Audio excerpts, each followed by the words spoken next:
ठीक है तो बुझलू।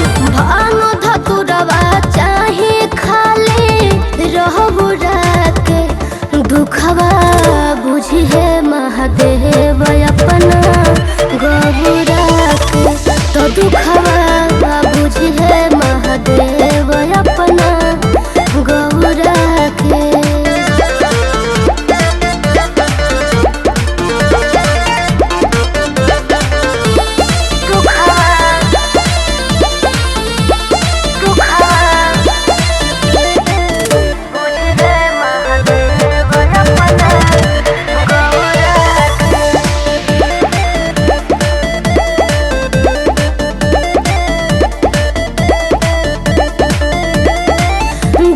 हर महुरावा से लागल बनाता हो महारानी बोला तो हर जाता बोला।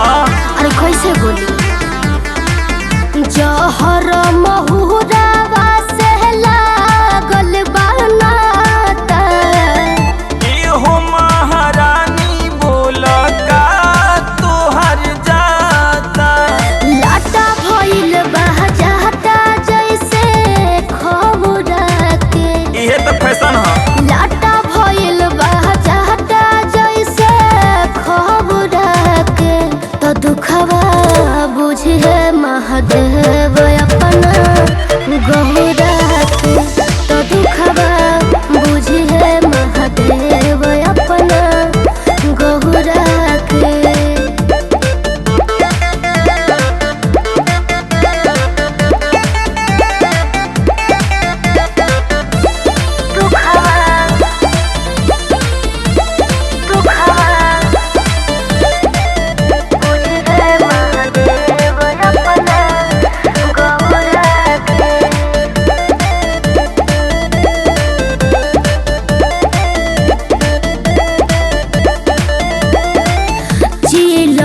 सलाई सभी हम न ले आइब एको दिन पियला बिना रहे नहीं पाई।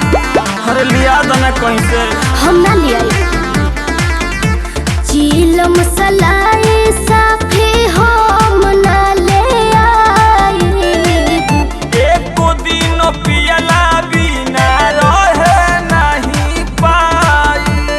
जातनी भंगिया फेंक भरल दोहरा ना ना ना ऐसे मत करो। जातनी भंगिया फेंक भरल दोहरा के तो दुखवा बुझे महादेव अपना गहुरा के तो दुखवा